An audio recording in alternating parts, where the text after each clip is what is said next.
hyperspectral reflectance as a rapid assessment tool in wheat phenology. So I was looking at wavelengths of light using least partial squares to attempt to define if we could, with drones, see drought tolerance in wheat that we could ground truth with, like measuring reflectance spectra with small hyperspectrometers on the leaf, like physically attaching them.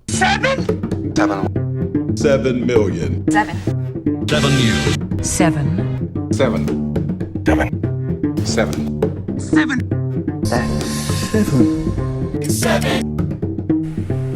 Point Highlander.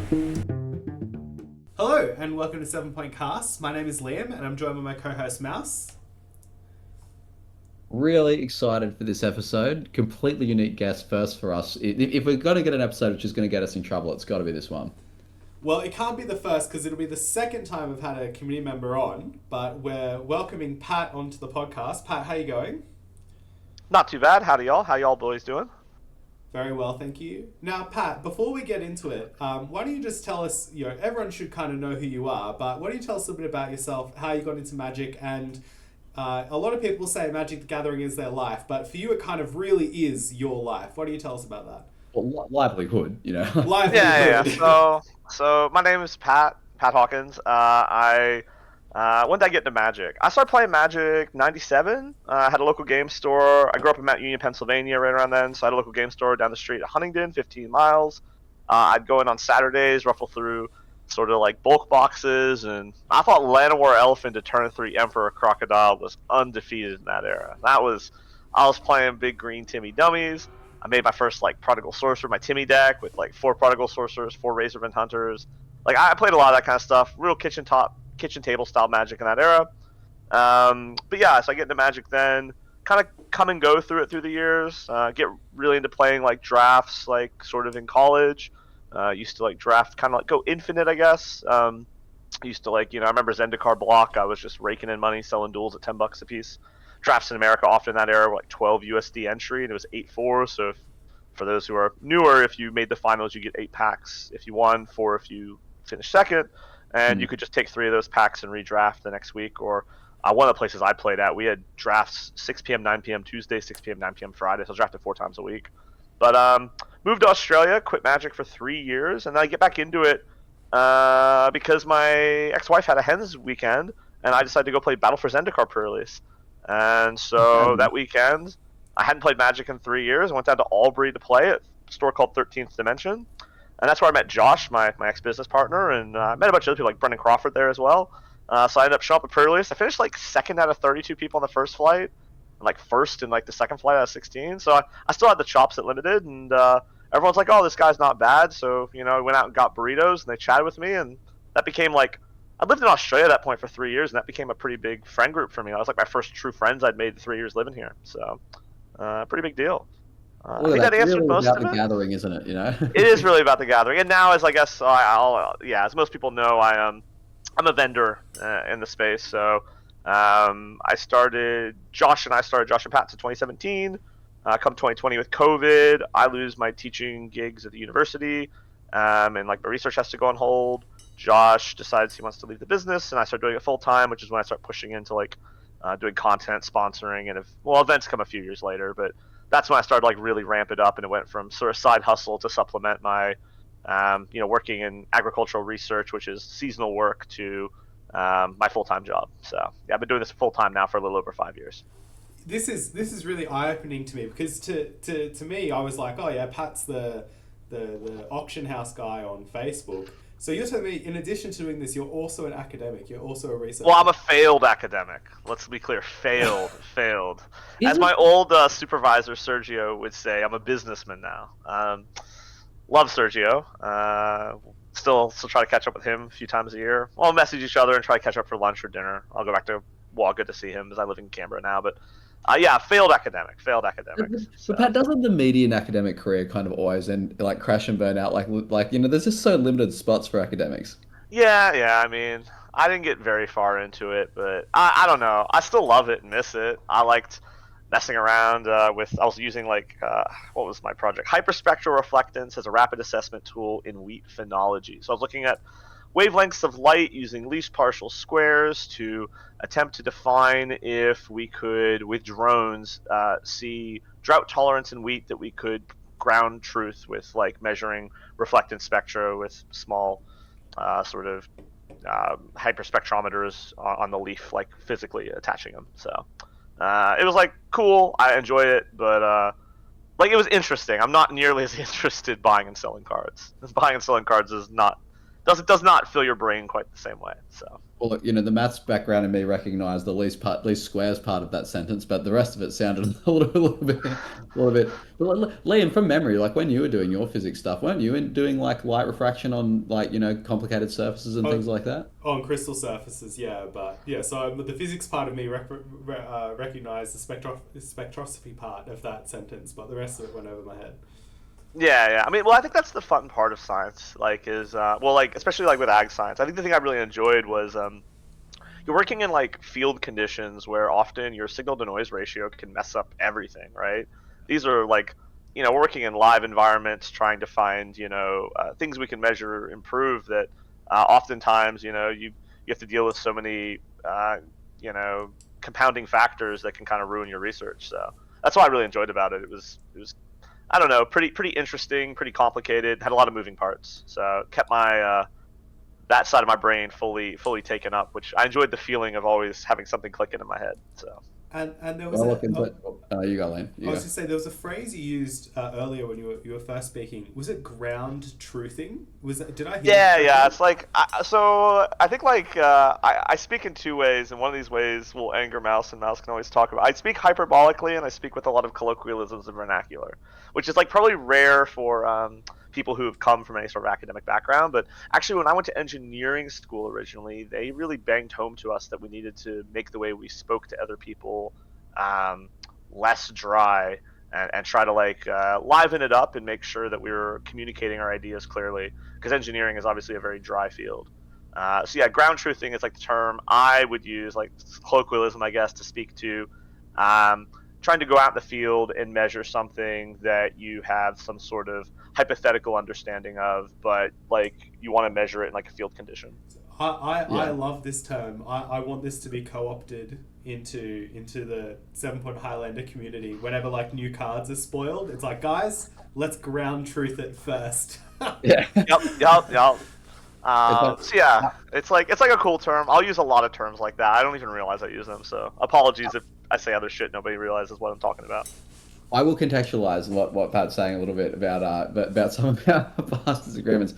I am quite an idiomatic speaker. I don't mind a few colloquialisms and things like that. But you've got to appreciate, like, working in a high school, like, I just, every day, I'm dealing with a kid being like, oh, so-and-so, like, teacher, like, hates me, like, and then I'll get to the bottom, like, okay, so what actually happened? It's like they looked at me funny. I'm like, bruh, like, enough with the hyperbole,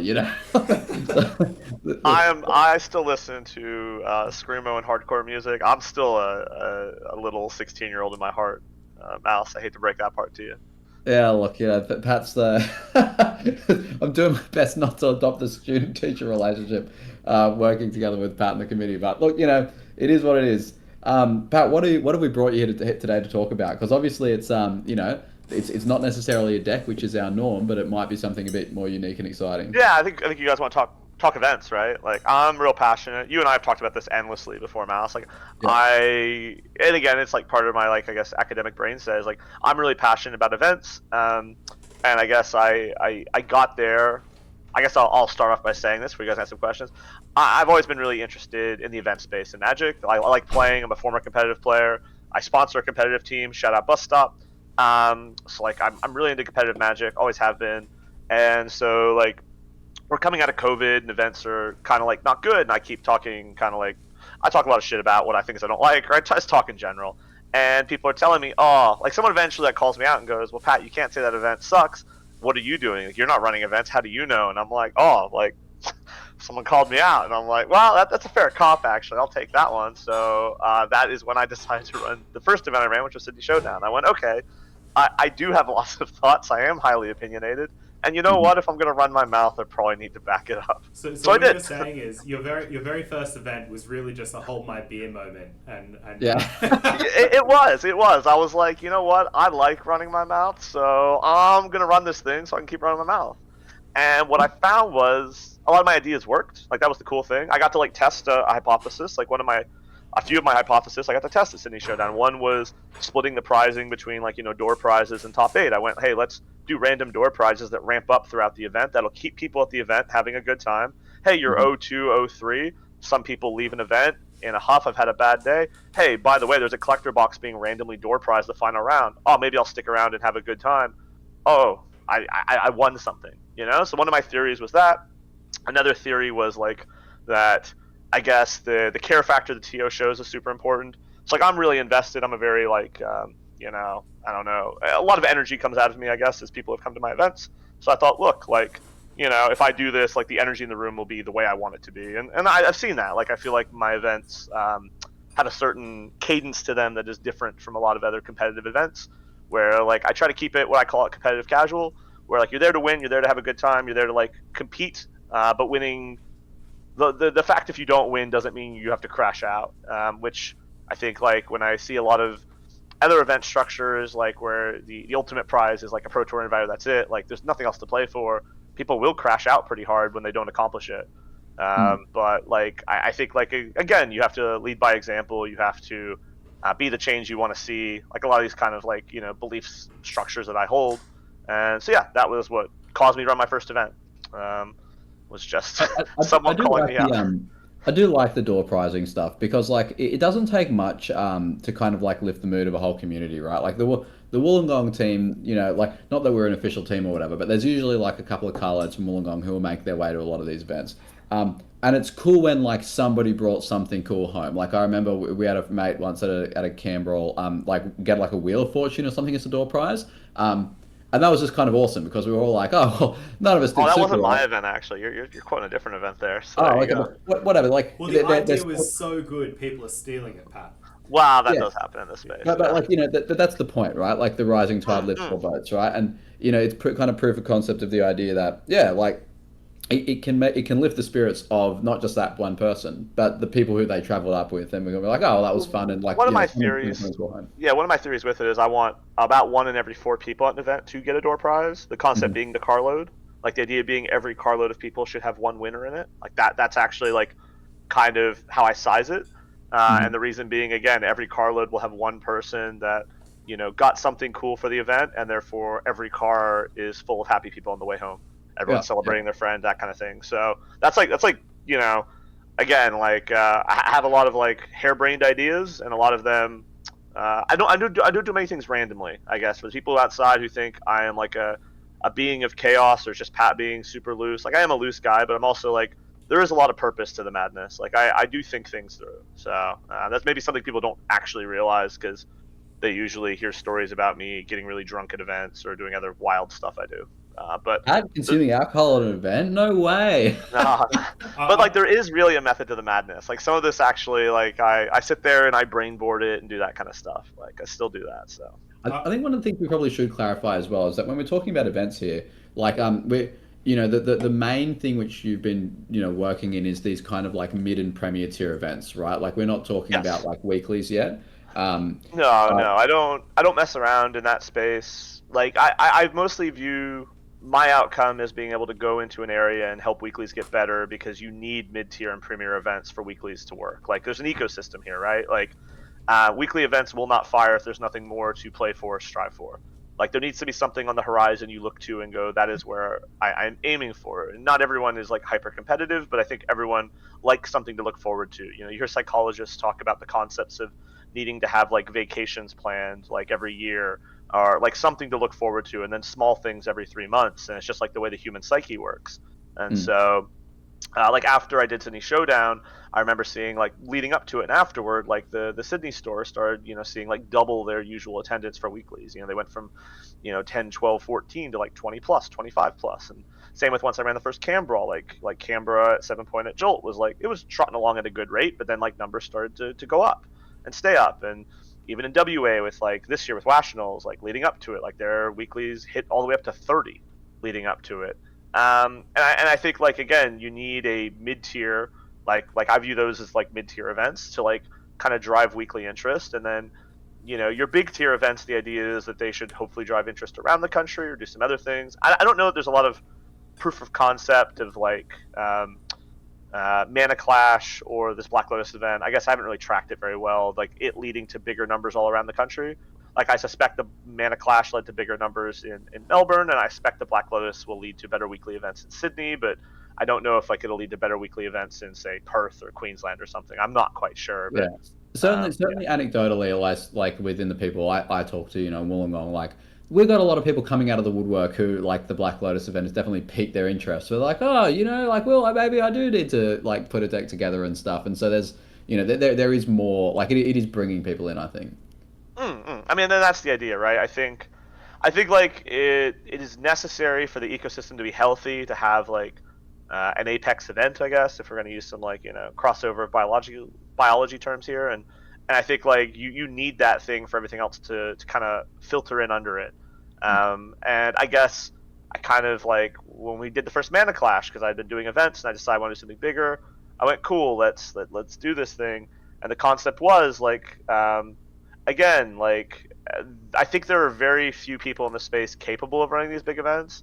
They either have like the resourcing or the aptitude or the interest. Like as a card vendor, I probably gain more financial benefit from running a big event than like an average LGS. So like to me, there's also like some crossover there. And I went, well, I want this thing to happen. I think this thing will be better for the community. I think this thing will lead to long-term goals. So I kind of went, well, if I think these things, then why am I going to ask someone else to do it if I'm not willing to do it? And so I said, okay, I'm going to do it. I'm going to follow through. Again, I guess a lot of my philosophy in life these days is to, again, be the change you want to see and do the thing you think that needs to be done.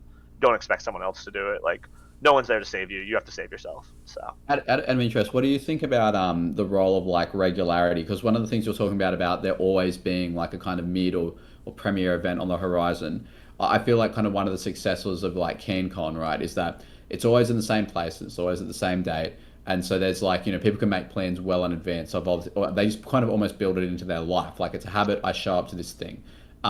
Whereas I feel sometimes with the Canberras, it's almost like, has one of Pat's inner circle, like, dared him hard enough yet to get another one of these things off the ground? Do you think that there's any value in like having, kind of like you're building with Mana Clash, like this idea of, oh yeah, at this time of year in roughly the same place, this thing's going to fire? Or is it more trying to read the room and place the event when the energy's there or when the space is in the calendar? I think for the premier events, yes. I think the mid-tier events, like my opinion is like I think a premier event should have like a 6-month lead up.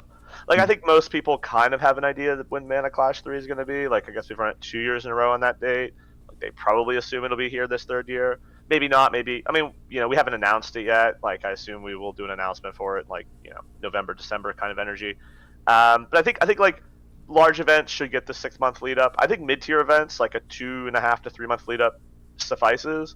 I try to do more sometimes if I have it planned. Like with Cambrawl, the next Cambrawl, like there's a time where I didn't run Cambrawl 4 for like almost like 8-9 months after Cambrawl 3 because I had an internal thought that my mid-tier events were suppressing other people from engaging. Like one of the things my events are known for is that I'm very generous. Again, I have the financial means to do this, so I do it. But like it stops other people from trying in the space because they view my event and go, I can't replicate that. I can't afford to lose the money. I'm not going to do it. So I've kind of like taken a break on those mid-tier events at times to see if anything else will pop up. Inevitably not. Some has, but not a lot necessarily. So I'm like, okay, I will run it back. But yeah, like I think my lead time in my head for mid-tier events is like 3 months, and for larger premier events, it's like 6 months. Like that actually might be a good segue into. Like I feel like a common thought, which people who I just have like a passing thought about the like these events' profitability and stuff, is that I've heard people say, oh, like Pat must be like raking it in every time he runs one of these things. But I suspect the truth. Well, I know if you spoke to is like a bit more complicated. When people are asking questions like, oh, why aren't there more of these things? Like, what is the reality of hosting these events? Yeah, these events don't make money on paper, right? So like if we look at like an average Cambrawl, like we look at a Cambrawl a time ago, like I end up paying $1,000 to the store for the space. I end up giving away like a prize pool that's worth 2.5 to 3 grand. We'll just say 2.5 grand, 3.5. I end up having to bring my judges down. I pay another $1.50 for judge comp. I'd have 4 judges in the room, and you have like 118. So we're at like 5 Gs, and I'm collecting $25 entry.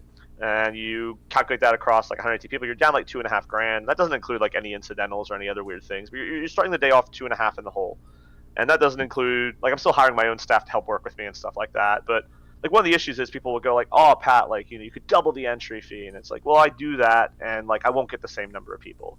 Well actually I've even like you won't get the same number of people. It doesn't work. Or like Pat, you can do this, and it's like it doesn't solve for it. So like I think inherently my scale is that great events lose money, good events can break even, and bad events can make money. But I don't think there's any much way to break serve there unless you get subsidization, which is very little in the space. Like it's not that available to find people who will subsidize. And so like really the economics of events are they don't work. So like how do they work then if I'm like, well, they work as a mixture of two things. One, I hope people come in and buy and sell cards today. I'm a singles vendor, so allowing people to come in to pick cards up or to sell cards in person in a frictionless or lower friction environment is a goal. The second thing is like I kind of have always viewed this as advertising budget. So like part of this is like advertising. It's like showing that my brand is engaged with the community and these are the things I care about. Let me show you. And so I view events on those two axes.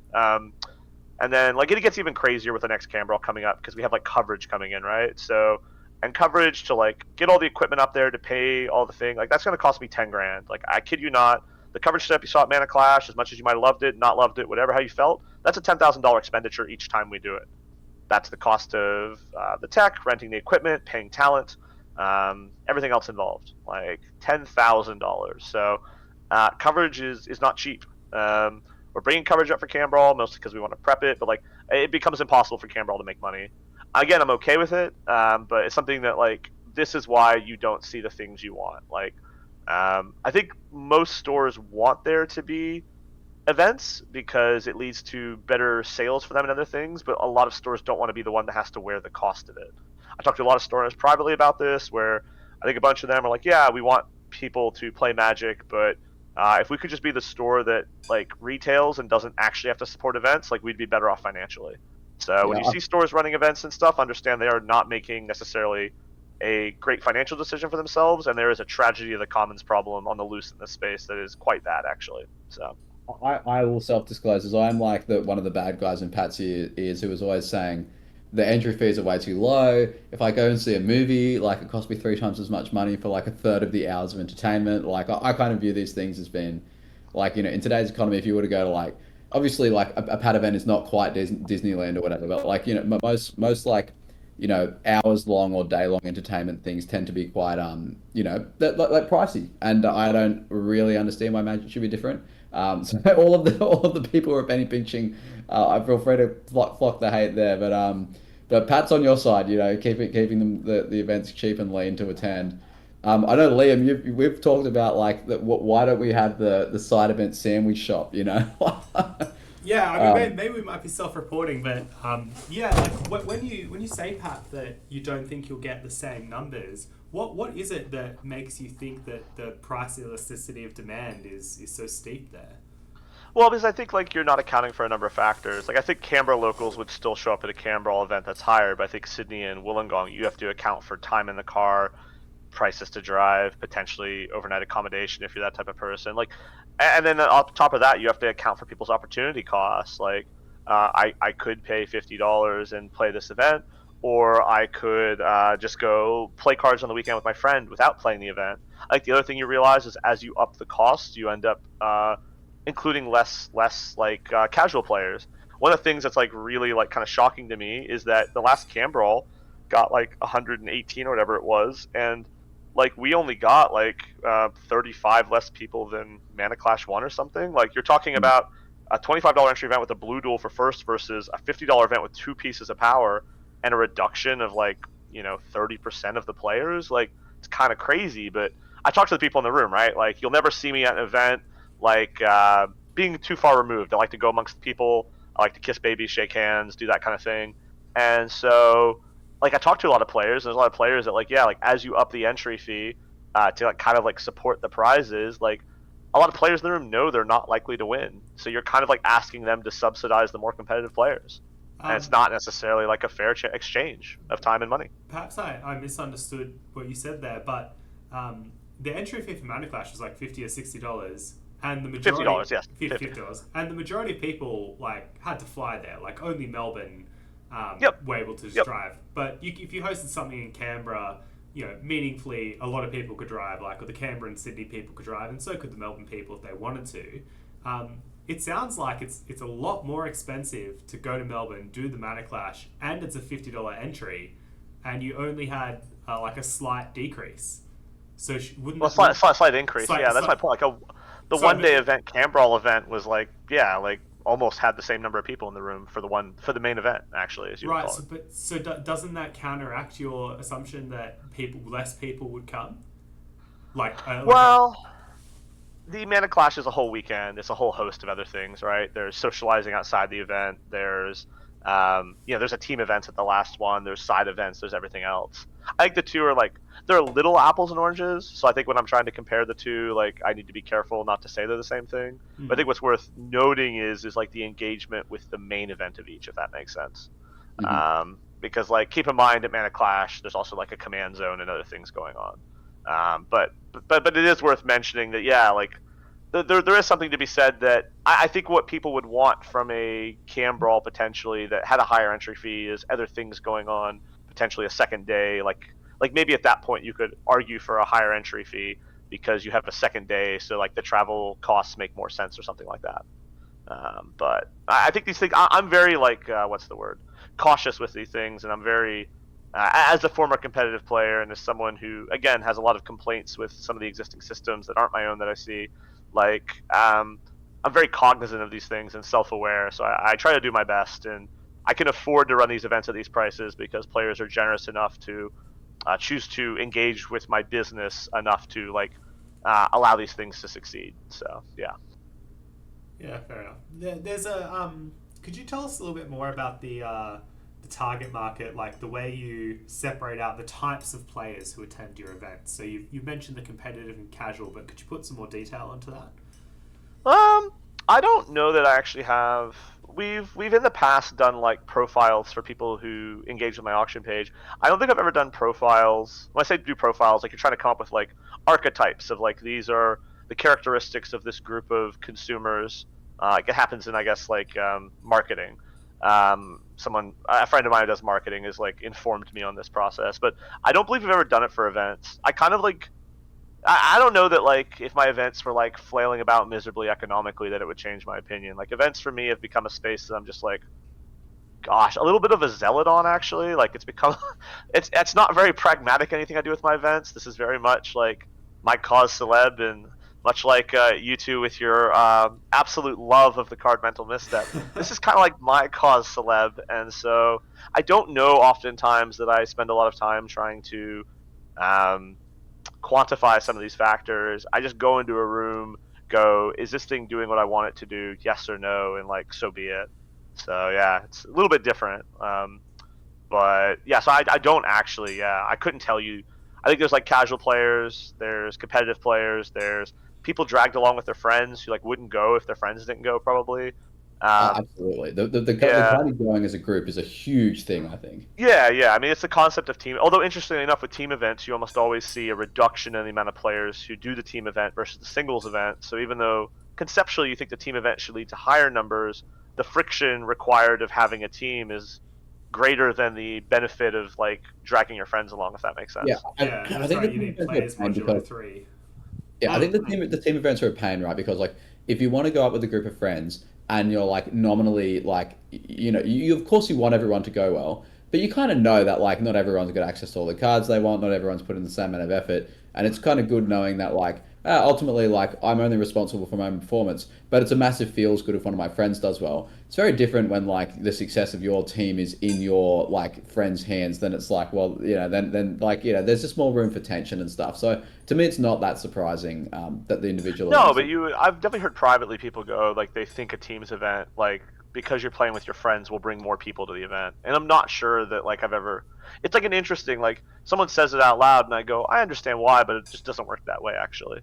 I reckon a cooler thing would be then rather than having a dedicated teams event is if there's some sort of like you know like almost like clans, and I'm not sure exactly how to do this so that it would be fair, but like you could almost have like a running like points tally or something of just like how many people from Clan Sydney or it could be done via LGS or whatever are showing up to these events, and it's like it's not worth anything. It's just kind of like a just like for like humble brags or just so that people can cheer when points go on the board or whatever, just to be like, oh yeah, like wow, actually look how many people are coming in from like the Wollongongs, the Melbournes, the Sydneys, and who knows if Koki shows up, the Toowoomba's.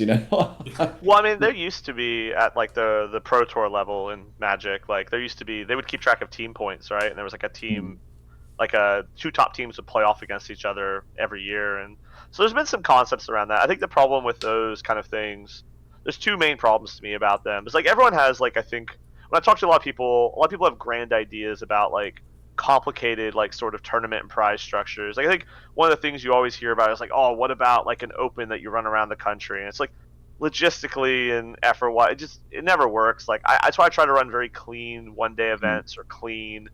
Like I mean, we're messing around with this invitational concept, but at the Black Lotus event, but that's something else entirely. That's just like us trying to show that we can be good stewards of competitive Magic and work with stores and show some proof of concept that we're able to do these things correctly. But like, you want to talk about this invitational thing quickly? yeah, sure. So the invitational is like part of like the event to end all events. Like that weekend has a lot of parts of it. Everyone's tongue tied here. Everyone's obviously just calling it the Black Lotus event. The Black Lotus event is the main event, but the weekend itself has a lot more going on. The invitational, the concept is stores around the country will run these invitational events. They're no charge to the store. We're not charging the stores for them. They're 7-point events. Players who do well get a qualification spot. The number of qualification spots at the event is relevant to the number of players playing. So basically, if you're a 16-person event, one person gets an invitational spot. 17 to 31 is 2. Yada yada yada. And the concept just being like, we'll run this thing on Friday. It'll help us like help stores. Again, we're hoping to kind of like spread some 7-point throughout the country. Work with some stores, help upskill them in TOing. We're hoping to get some, of our own like knowledge and learning from stores. Like I have a whole network of stores I deal with, but like I like reaching out to other stores, hearing about like what they're doing, what's going on there, learning from them. There's a lot to learn from like other spaces, like stores that are more Warhammer focused or engaged in like different card games that have just ideas that I've never heard of before. So again, so we have this invitational thing, and the idea is like right now I think we've onboarded. Throughout the week this week, I think we have like 12, 15 stores onboarded. Like Isaac's doing some of it with me as my co-TO, Isaac Lee. And then I've been talking to some stores today. Today I talked to like 2 or 3 stores. I think by this weekend, this podcast will go live some other point. I think by like probably like August 13th, there should be a pile of them loaded onto the website. And you'll be able to see all the places you can play. So yeah, it's just like an idea to try to like, again, kind of like grow our network and show that we can successfully run an invitational event and again run things in the way that I want to. I think a lot of the important things here, like for me, it's like self-actualization, and I have a lot of opinions on how things should be run, and I'm going to show that I can run them in the way I wish to. So it's a lot of like self-actualization for me on like a personal level. So one feature of some of these like big events, which you'll see like it run in America or whatever, is like these like celebrity commentators and stuff, right? Like your LSVs and blah blah blah blah blah. Such and the coverage almost takes on like there's a familiar cast of characters that people expect to see. Do you think that there's any like eventual role for that? In like a mid-tier event, like yours or someone else's, like what I'm basically asking is, will there ever be a day where we get to have a live episode of 7-Point Cast with me, and whoever, Well, so like Sam Loy is the head of my media department. Shout out Sam, and we have like for Mana Clash, like we have a team that we're using for future events. We did training. There was like homework. There was training exercises. Sam still you need to submit your motherfucking thesis, Sam. Sam is still trying to. Sam should have a PhD in media. So Sam, was doing training exercises on like getting our team like prepped for what to do, and they were doing homework, and he was grading them on it. That kind of energy. And so we have a team, and we're investing time, money, and resources into it. Like, this isn't free. Like, I'm paying for this. And again, we want there to be continuity. Like, when we decided to do coverage, it wasn't we're going to do coverage once. It wasn't we're going to do it for a year. It was we're going to do it for 3 to 5 years, because like, I don't think you can invest in these spaces and expect to see any gains if you're not willing to like stick it out long enough. Like, I think people just like want to see immediate results. Like, I suspect where our coverage is years from now will be like what I was investing in, what I was envisioning, what I was hoping for. But everyone just wants short-term results. Everyone wants, let's spend money on this thing, and if it doesn't immediately churn a result, and that was one of the talking points people have to be like, oh, Pat, what do you think the value of your coverage is going to be? Like, I don't know. How long is a piece of string? Like, quantifying these things is hopeless. Like, you spend some more time doing that. Spend that time and just make some more money to pay for it. Like, that's my mentality to it. But I want to do it. I want to make it bigger and grander. And even then, like, the coverage, even if it's not worth that much, it makes it feel real, right? Like, you're basically, writing down history, right? Like you're kind of like creating a history of this event that happened that people can look back on. So that's the important thing to me. The spectacle of it as well, right? Like, it adds a kind of like a grandiosity to the whole thing, where people feel like they're like a part of something. This might be like a good segue into perhaps a slightly controversial area, which is you've talked obviously a lot about how fundamentally these events, in many ways are loss leaders, right? But which is not uncommon. Like Red Bull famously spends like 90% of its budget getting people to like jump off giant platforms like hundreds of feet. Like, it's not like companies don't spend money on crazy stuff. But I know that you've had some thoughts about like as a community, as players, what's like the kind of ethical way or like unethical way to kind of like engage with some of these events. Like most of these things have free rider problems. Is there anything which you want to elaborate on in the community, I guess people can support these things? Yeah, we can talk some Econ 101 here. Like, there are free rider problems here, and tragedy of the commons. These are the two most common issues in this space. Tragedy of the commons, for those who don't know, is basically, if you imagine we're in 15th century England, there's a shared pasture in the middle, we all have our own sheep.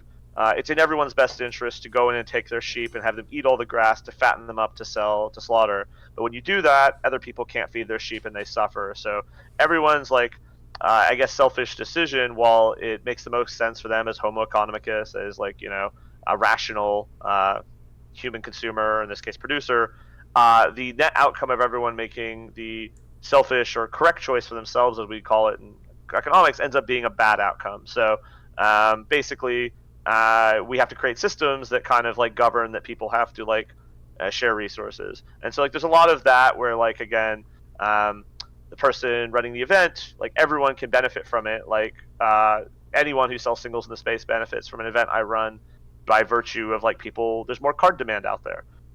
Leading up to this Black Lotus event, I know, like, very anecdotally, I've seen a lot more people buying libraries and other high-end cards that they need for it. Not all of those sales I'm making, right? Other people are making those sales and making the money off of them. So that's problem number one. Problem number two is the free rider problem, which is like similar to the tragedy of the commons. They kind of like cross over in some ways here, which is just like, again, other people, I guess maybe that example I gave was actually a free rider problem. It's been a while since I had to talk economics. But yeah, like where like someone does nothing but sees the benefits of the positive externalities you create. And it's like one of the things I always tell people to do, and I'm like a big preacher of this, and it's like self-fulfilling, I guess, in some ways, but also it's just like the truth is like, if your local game store is trying to do something, trying to run an event, like pay it forward. Make sure you go in there, buy a bottle of water, or buy a drink, or buy a snack, or buy your pack of sleeves. Do what you can, and even let the person at the counter know, thank you for running this event. I don't even need this pack of sleeves at the moment. I'm going to use it later, but like, I just wanted to make sure I supported the store running this event that I appreciate. I think like if there was better positive feedback loops, I'm not saying it would improve everything 100%, but I think it would lead to like more of the behaviors we want to see. I'm not even immune to this. Like, you and I have talked about this a lot, Mouse, privately, but like, I think my tolerance to these problems is higher, but like, it's not even like I don't see them or they don't bother me at times. I know you and I have discussed different like concepts around this in great detail of, where you can provide carrot and stick to solve these problems. But I think if these problems were solved, I think you would see more stores engaging with events. If events were profitable, there would be an arms race of them happening between stores. There's not. I think if the event space was even like fine, you would see them flying off the shelf everywhere. Not even flying, but it's happening a lot. But I get messages on the daily, on the weekly. How do I get good events in my area? When will there be a good event in my area? When are you going to come to my area to run an event, Pat? Rah, rah, rah. Like, it's very hard because like my time and resources are limited. Like even just a cam brawl, like the whole week leading up, we'll have to do prep of like, preparing cards, repricing high end, like just like making sure everything's in order. Like it takes about a week of my time, like where I'm kind of off the tools preparing for the event. So like I can't do them constantly because, I have a business to run and they're not specifically, money generating activities. So, but I think that's the challenge of it. Like that's my overall feeling is like those two issues. And I think, again, I don't think they're fully solvable, but I certainly think, I said this to you privately, I've said a few places, like when I went out to Perth a few weeks ago for Nationals, I love running events in Perth. I ran Peasant Pioneer out there every year. Perth makes me feel, running an event in Perth is the best feeling I have in my life, pretty much because the players in Perth, maybe by virtue of they just don't have as many opportunities out there, they make me feel loved in a way that like I don't feel running events anywhere else. And I very much love going out there to run events because everyone tries so hard to make you feel appreciated. And I think it's because they want you to come back, and so I do go back because like running an event in Perth is, makes me feel really good about myself. So I think one of the things, like if I can synthesize something you've said, right, is that there are kind of two potential rewards for like a store or whatever to host an event. One is like the obvious like financial one, if you buy the water, buy the drink, buy a couple of singles or whatever, I just on paper it's going to be like, oh well, more money went through the till this day. That is like a form of success. But one which we in some ways like this podcast is like just one of the many cultural elements of the 7 Point Highland community, amongst lots of others, the Discords, the VFNs, like the committee itself. Culturally, the way which people speak about events, talk to people who are running events, actually does matter a lot. And that's just because at the end of the day, as I'm saying, these events aren't exactly easy to run. They're on paper nearly always going to be loss leaders. And that means that in a business context, they've really got to have like a champion who is a person, who is likely, hearing what people say about their event and reading what people write about the event. And it's very easy to kind of like, if you haven't got any complaints to make, if you think it was fine, just be like, that was good and then forget about it. But there's always going to be a couple of very loud people who have something, have something negative to say, have some sort of criticism. And, I'm sure that they, largely mean it constructively. But it might be worth us, like, people keeping in mind that if we want more of these things to run, and if we want the runners of them to feel incentivized to do it again, so that they can get better and like practice and like be learn from the feedback and feel motivated to say, well, that was worth it, I want to do it again, then the psychic feeling they have to get out of that, as you kind of described in Perth, it has to be positive. It has to be like, people appreciate this event which I run, they appreciate me, I can't wait to do that again. If there's too much like negative feedback or like kind of it's like mundane critiques around the edges, it's like I can imagine saying, people just thinking like, I mean, I've outlaid all this cash and I've put this thing on, it's taken me all this time and people don't even care, like like I can imagine that would be I think like the criticism doesn't particularly bother me, but like I'm as Isaac would put it, like one of the most, I probably am the most critical and hate myself the most of anyone like around me. Like I have a high degree of self-awareness on this and I'm highly self-critical. But like, so criticism isn't what bothers me. I think again, it's like seeing people like, I don't know, it's understanding that people, I guess, are willing to consider like what they need to do to make things better. Like I don't need everyone to come in and like try to spend maximum dollars, you know what I mean? But it's them like, even just them like, attempting to go, I know, to show you appreciation in some way. And it doesn't need to be them spending money. It could be as simple as like, I don't think a single person left that Perth event without coming up to me, shaking my hand and thanking me, like just like the little gestures. Whereas, I think I recall a bunch of people at Mana Clash not coming up to me and saying a single word the whole weekend. And it was like, okay, like there's nothing wrong with that. People don't have to, but like there's something to be said about, again, everyone's personal choice and personal sort of responsibility and like doing the thing they think they should do to make things better. And again, my thing to do in this space is to run these events because I hope I can bring Magic back in some ways, and try to like build a big tent pole for people to come back and to bring the gathering back. And so I will do that thing, and then as a player you go, hey, how do I support people doing this? And but I guess like that's sort of my preach on that topic, I guess. So yeah. Liam, what do you reckon as a tournament consumer on the kind of like player interaction?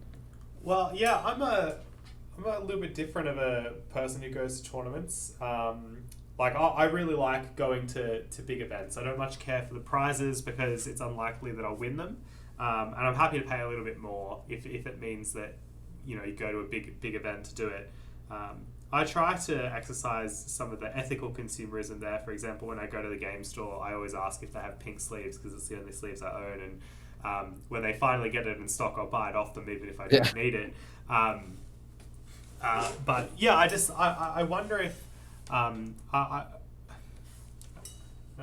I put this? I wonder if there's an extra element that you can be that could be sold at the events that you haven't quite acknowledged yet, which is just the atmosphere in the room. I know earlier you mentioned that it sucks when you have to increase the entry cost because you're kind of subsidizing the prizes for the more competitive players. But perhaps people are willing to do that just for the idea of just knowing it's going to be a really big event. Like CanCon, for example, like that's a $50 or $60 entry, and not everyone's going to win, but it's still really massive. Everyone loves to go, and I wonder if that's an element that you might consider putting into the events in the future. I suppose, I guess Mana Clash is $50 entry, but I guess the prize pool is a lot bigger. One of the things about Mana Clash this year that's I guess worth mentioning is I started the weekend I think $42,000 in the hole for that event. That was how much in the red I was to begin the weekend. So some of this is like at a Canberra level event, there's only so many levers to pull, but once you're going this event in Sydney, the venue is costing me $35,000, and obviously there's prizes in, prizes out. I could have 350 people turn up, charge them $100, give out nothing, and I wouldn't even pay for judges. I'd be breaking even on venue hire. So I think as the size of these gets bigger, it becomes somewhat impossible to even solve for the financial side of it. It gets even trickier. The amount of money you're in the hole. I suspect when Sydney weekend starts, I might flirt with being $100,000 in the hole. I might flirt with $100,000 in the hole. And I just do not believe there are many things you can do to solve that beyond viewing it from the lens of long-term value, customer value being added, and them again choosing to try to move more of their consumption dollars through you. As an American, I'm a huge Costco fan, right? Part of what Costco does, they provide you value, and the membership fee is how they make their money on paper. But over time, what you see with people who engage with Costco is more and more of their spend will move to Costco slowly. They'll start consuming more of their consumption. It's not like they don't shop anywhere else. Not like they don't, but they will value Costco enough to go well, the annual spend at Costco goes from $1,400 to $1,800, something like that. I remember listening to an investor meeting on this, and I think that's the hope of when you put on an event like the Black Lotus event is there's no way to make it functionally make money. It's impossible, so impossible. But if I'm still in this industry for 5 years from now, what is it to have gained some customer loyalty through that event? And that's the business case for it if we had to play one. Again, not all my motivations here are business oriented, though, obviously. But when I try to I guess deal with the juxtaposition between who I want to be and my business and all that kind of stuff, I guess I try to ask myself, where is the crossover, or where is the business argument for this? And as long as I can make one up in my head, even as flimsy as it might be, I'll usually be okay with it. But I have to think it through and go okay, how would I even sell this to someone who's not a complete psycho willing to attach themselves to a pyre and light it ablaze to prove that they can accomplish what they want to accomplish? Because a lot of what I do is I don't know, there's a lot of me trying to, I don't know, martyr myself as maybe an ex-girlfriend would say about me here. But that's who I am, and that's what I'm trying to do. So, c'est la vie.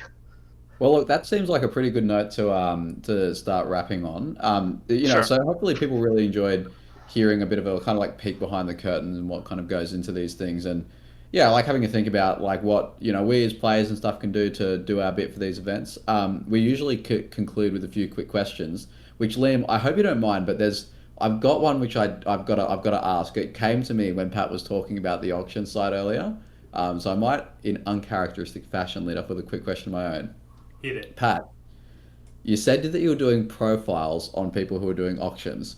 Quick question: if you had to ballpark a number, how many of the auction bidding accounts are actually like fake secondary accounts made for the explicit purpose of people hiding how much they spend on Magic from their family, friends, and significant others? Uh, how many people have a fake account so their wife doesn't know what they spend on Magic? Pretty much.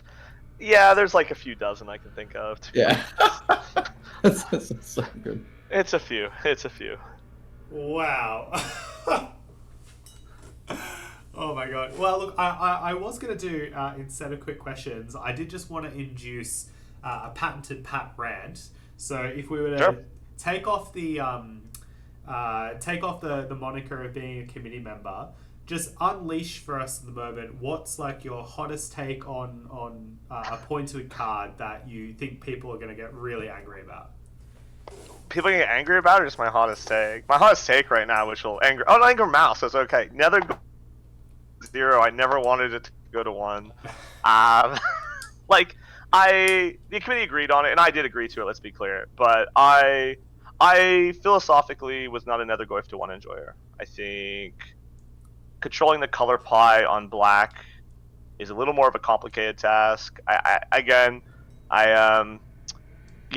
think Nethergoyf, free our boy Nethergoyf is where I'm at, but like one of my other points, I was like, I guess also like one of the softer yeses on pointing misstep as well. I think what people don't maybe realize about me behind the scenes is like my conviction on pointing is a lot lower than people might think. Like I could be swayed by good arguments, and I rarely come into many things very sure of myself. Like I give off a bravado as like this loud American, but behind those curtains is still a 16-year-old emo boy listening to sad lyrics at home at night. So yeah, I think Nethergoyf to 0 is like probably where I'm at, and then figuring out how else to deal with black. But I also just don't mind if black is just a really good color for a while, because WotC printed a lot of good black cards, and I think they're mostly fair cards. So like, I don't think Baragoyf or Emperor Bones are like broken cards. They're just solid on rate. They're not doing anything inherently super unfair. In fact, like Emperor Bones probably does more unfair things, but it punishes people just putting shit in their yard, which I don't think is a bad counterplay measure. It's, Like, yeah, Yeah, it's interesting about the with the Nevergoy thing. I will say one of the one of the funny slash frustrations I have about the Nethergoy pointing reception is that, and this is not true of everyone, right? But it is true of some people. Like, we do write justifications as to why certain things get points, and I find for the most part people are not really actually engaging with the reasons why Nevergoy was pointed. It's just kind of like it doesn't feel like a pointable card.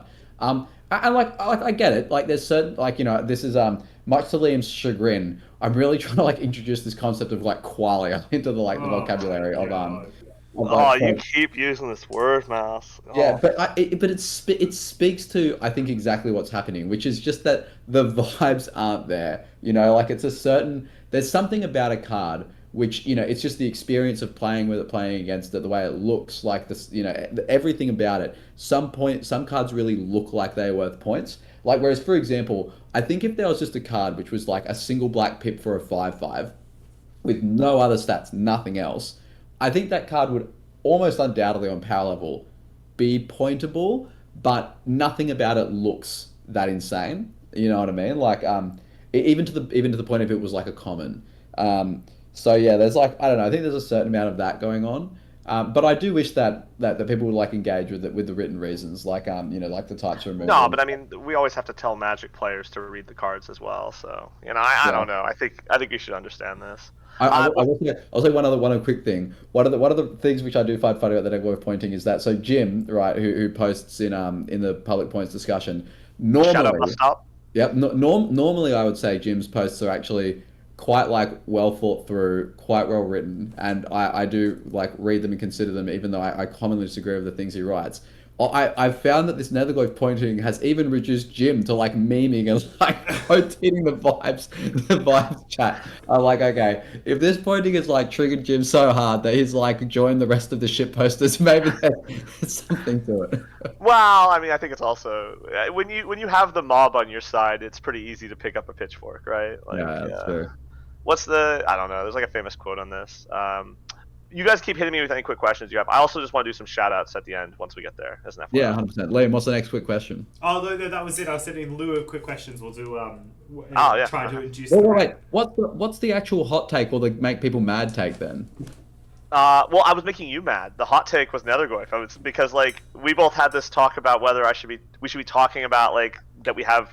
I mean, you and I, we talked about this the other night, whether we should talk about how we have like private disagreements. Like not every card that gets pointed are we all in agreement with. Like again, I ceded that point there that night on Nethergoyf, but I was definitely like I don't think it should be, but I just went, like you guys are more certain than I am, so I will just concede.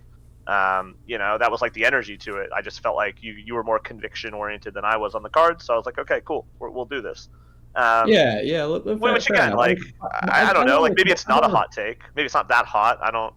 I'm trying to think like what would be my hotter take. Like my hotter take, which I guess I'll say this has a wangle too. So I'll have one more hot take. Is like I think Time Vault should lose a point, but I have also said privately, and I've said it publicly a little. If there's ever like super expensive cards like that ends up in our discussion, if there's ever a vote to it, I will abstain. Because like I think as a vendor there is a slight moral dilemma on like those super high end cards that I would like to avoid doing where possible. But yeah, when I did the committee interview, one of the questions was give a points changing and justify it, and the points change which I brought up like was Time Vault to 3. And I gave the kind of standard justifications that artifacts are really easy to hate out, like it's very fragile and the deck hasn't really put up any success in a significant amount of time for ages. It's incredibly built around blah blah blah blah blah. But then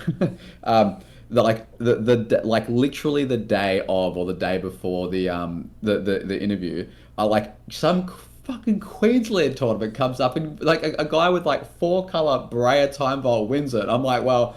I start with, well, this pointing suggestion aged very poorly, didn't it? But yeah, like you can never tell what some people are going to do in a tournament. Well, what's the joke we always make privately when we talk goblins is like I think Billinghurst says when Mulch hasn't put a result up in 6 months, we can talk about it. Like, well, Wollongong did put up another Goblins top 8. Yeah, so 6 months more of like we don't get to talk about Goblin Recruiter for you, brother. Yeah. No discussion. And also, there was a player playing a point for Gamble at Wollongong as well. So it's it's all of the. And I think even I saw Jack Ding cast Nethergoyf. So it's. Wow, there you go. Okay, Nethergoyf truther coming in hot. Maybe it's the case that actually. I mean, look, the reality is with all these pointings, right? Is that what pointings fundamentally do is that they never I don't want to say never, but. They very rarely ban a card. They just make the card go from being in nearly 30-40% of decks to just being in 10% of decks. Yeah, there are some pseudo bans we've seen, obviously. Yeah, but that's kind of if the card goes down to 10% of decks, maybe that's okay. Look, you're the person who broke one of those pseudo bans, though. You get to look at all these libraries getting registered and nod your head. Yeah, look, I do like that library has had a bit of a resurgence because it's a really cool card, but. That's okay. It's what I really need is for the person who I need to have a Nethergoyf's true champion out there, someone to prove. I mean, I say this, but didn't Juzza win the Mana Clash of Nethergoyf in his deck? Like it's the mission's already been accomplished. Maybe I haven't even looked. I don't think we've looked at any of the data from Rationals as a committee yet even. Yeah, not yet. But look, it's I'm fully ready to embrace that. People might just immediately write it off as it's quite literally the Wild West out there, like anything could have happened. But yeah, it'll still be interesting to look at. Give them some 78 people. I did not realize there were 78 7-point players in the great state of WA. So, Matt, is that Liam? Sounds like you're about to start doing our entry thing with all these 7s in that sentence. 7? Oh, no, this isn't no. But is it time for me to do? You guys doing an outro and then I get to do shoutouts, or shoutouts and outro? How do we do this? Why don't we do the shoutouts? Sure, I want to do a few shoutouts. Want to shout out Isaac, my co-TO for the event to end all events, my co-TO for everything moving forward. Appreciate him. He's great. Fucking love that guy.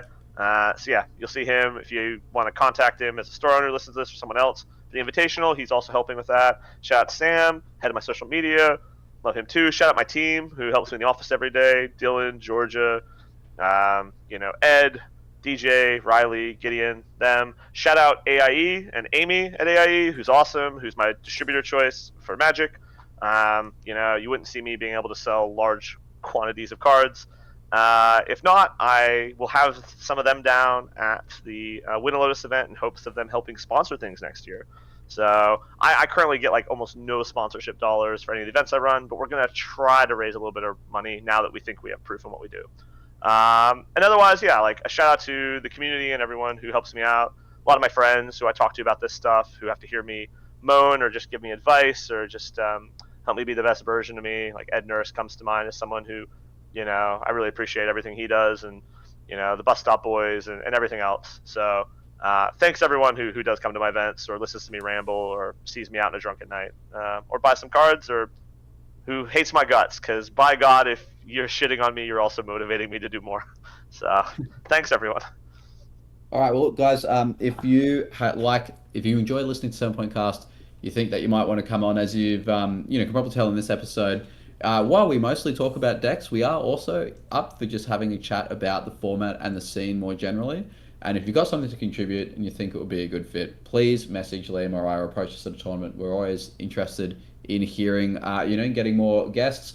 And please follow us on YouTube or Spotify, wherever you like to listen/watch, because we just like doing this for the community. It's been really nice, as we film this season, as some guests have said, I've listened to a couple of episodes and really enjoyed it, just on the way home from work or something. So if that's you, thank you very much. We really like having you guys on board. Pat, thanks very much for joining us. It was definitely a first in terms of topic area and stuff, but I hope that people will really get something out of it, just having, as I said before, that little peek behind the curtain into how the sausage is made.